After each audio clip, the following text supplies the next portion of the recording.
সব প্রশ্নের উত্তর দেওয়ার পর যখন বান্ধবী ফোন করে। এখন আবার কে ফোন করলো?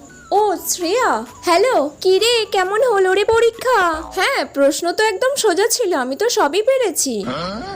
আমারও তো ভালোই হয়েছে। আমি যত নাম্বারে পরীক্ষা মোটামুটি তত নাম্বারই পাবো। সব থেকে ভালো তো আমি ওই 12 নাম্বারের প্রশ্নের অ্যান্সারটা পেরেছি।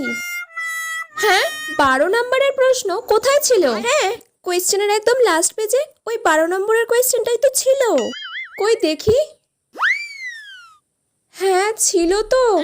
ওই কোয়েশ্চেনটা আমি মন দিয়ে পড়ে গিয়েছিলাম, তাই সব পেরেছি। তোরও তো মুখস্থ ছিল। কিন্তু আমি তো আর পরের পেজটা উল্টে দেখিনি, আমি ভেবেছি ওই পেজেই সব শেষ। এই রে, এবার আমার কি হবে? জানা কোয়েশ্চেন ছিল ওটা। ঠিক আছে, রাখছি। আমার সাথেই কেন এরকম হয় বারবার? দূর। সৌগত, রিয়া, তোমাদের নাম আমি নিয়ে নিলাম।